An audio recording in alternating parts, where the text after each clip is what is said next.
Cops of Reddit, what is the most "what the happened here" moment you've experienced?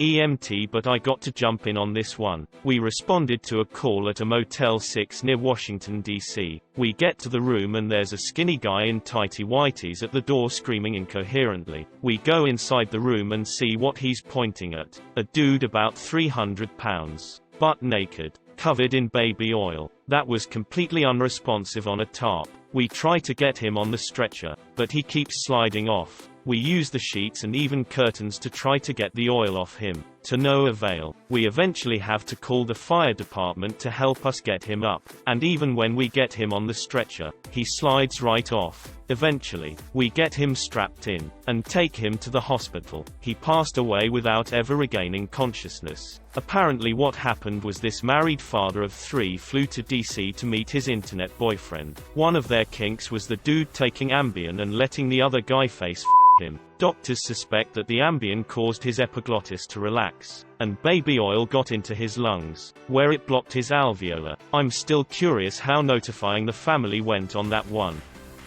I was a cop on the res for a while and had my fair share of crazies. One night, I'm out driving around and I get a call from dispatch. There's a UFO out in one of the farmers' fields. Okay, so I get to the house and talk with the guy. We know each other. He doesn't seem to be that loony. I turn my spotlight onto said field and sure as shit, there's something not quite right there. It's metal and shit. So I go bopping through the furrows and hoping my scared face isn't showing because of this. Is freaky. It was an autumn night with the wind howling and clouds blowing overhead. I get closer. I have one hand on my holstered gun and the other shining my flashlight. I was rehearsing what I was going to say to our new overlords, and then my brain finally clicks as to what the it actually was. A wad of those stupid Mylar balloons. All blown up and caught on some weeds. I'm talking like 20 of those just chilling and scaring the shit out of me. I grabbed them and walked back out to the farmer. He started laughing and then I did too. I handed them over to him and got back in my squad,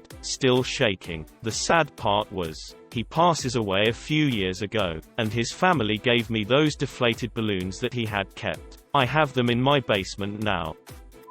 A couple of months ago, I got a Q8 questionable activity call. It's a catch-all for anything suspicious. The caller stated she believed someone had snuck into her backyard, climbed up onto her second floor deck and then left an imprint of their dick on her sliding door. I show up to the call about 5 minutes later and she's mad at me because I didn't schedule an appointment to come over and her kids saw me. She didn't want her kids to think something bad had happened. After we get past her anger towards me for showing up, she shows me the glass sliding door in question. In all fairness to the caller, there was a sizable smudge and imprint on the glass. However, the imprint looked nothing like any penis I've ever seen. In fact, the imprint looked really similar to the dead bird laying on the deck next to the door. When I pointed out the dead bird and explained my belief that no dick had been placed on her door, the caller became incredibly irate and told me she moved to our city because it was supposed to be very safe. But now she was thinking of moving away because naked people throwing dead birds at her house was more than she could handle. Realizing I would not be able to rationalize with Dick Bird, I left and wrote my report. Some people don't deserve to call 911. Former cop. Was a rookie deputy and got this call that a man got his foot caught in a garden tiller and was bleeding profusely. It was a 20 minutes drive running code, so I had time to plan out my actions. I figured the ambulance would be about 10 minutes behind me, so I was gonna tourniquet above the knee and I assumed he'd be unconscious and or needing CPR. I get there and it's a big ass farm building with 2 guys just standing there smoking. I grabbed my medic bag, not a medic but it had tourniquet, C-collars, gauze, etc. I run towards them to ask where the patient was and they were white as a ghost, just smoking while pointing behind them. I went inside and behind a big John Deere tractor was a huge PTO-driven tiller about 7 feet wide and 3 feet tall. There was my victim, with his back against the tractor tire. His left leg was sucked in the tiller and wrapped twice around it with the sole of the shoe next to his face and toe pointing towards the left. His femur shot out underneath the tiller and was beautifully white with no blood. He looked up at me and said, "Can you help me?" Now keep in mind, I'm 21. Thought this was a garden tiller and assumed I'd be able to do something, but I was completely out of my element. 2 ambulances, the Rural Fire Department extrication team, a welding company to cut the machine apart on scene, a helicopter and a surgeon that came to amputate on scene. Later he was free.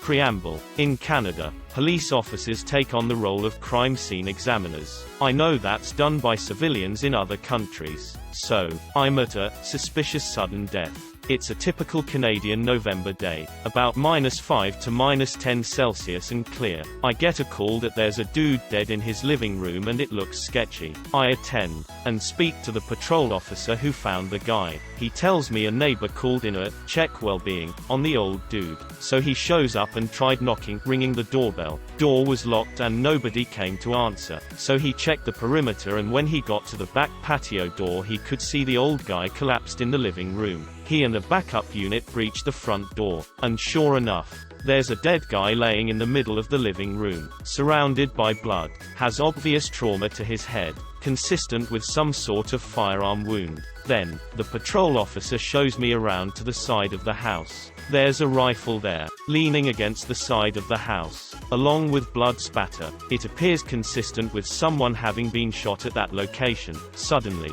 alarm bells start ringing in my head. Things aren't adding up. I meticulously check the grounds surrounding the house, and find no blood trail at all. If someone had killed the old man outside, there should be some blood trail leading from the shooting site into the house when they moved the body, and there is none. There's none in the house either, just a pool by his head. There is absolutely no spatter stain in the residence, so he clearly was shot outside. This was starting to look like murder, not suicide. No normal person could sustain a head wound like that, drag themselves into the house without bleeding, and then die inside. But a murderer sure could drag a body inside without leaving a trace if they were careful about it. So then, I start getting super anal about things. I'm checking grass to see if it's been flattened, checking shrubs by the side of the house to see if there are any recent breaks to the branches that would indicate a person brushed up against them, looking for footprints on concrete tiles, fingerprinting doorknobs, windows, everything. Nothing unusual shows up.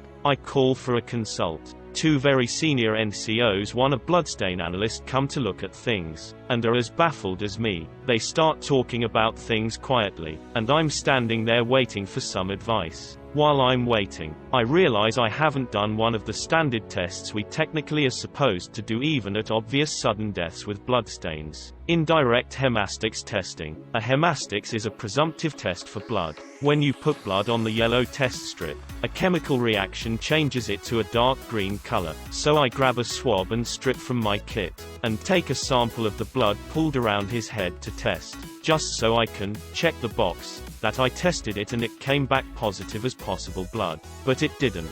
The hemastics didn't react. For the second time that day, I experienced a WTF moment. It was clearly blood. It was pulled around his head. Or was it? I took another swab, this time directly next to the wound cavity, and tested it. Negative. What the actual was happening? Okay, I thought. The strips must be expired. No biggie. I have a new container in the van. I'll go grab them. I grabbed a brand new bottle and confirmed the expiry date.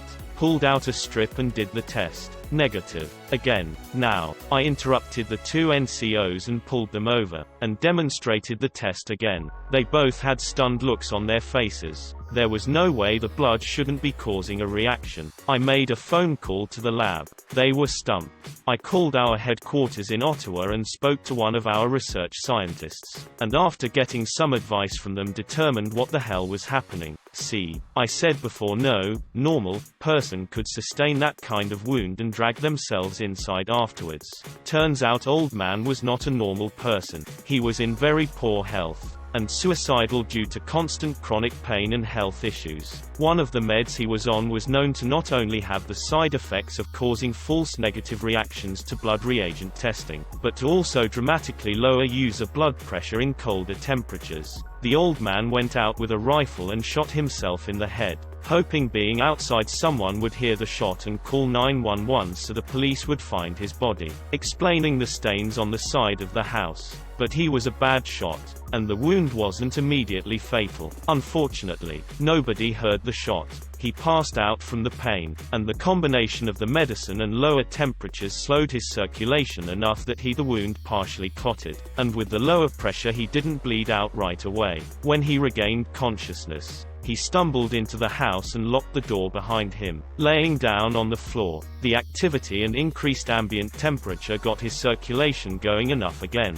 increased his blood pressure enough, and he bled out on the living room floor. Turned out to be a suicide after all, and we later found evidence locked up that included a recent suicide note in his own handwriting.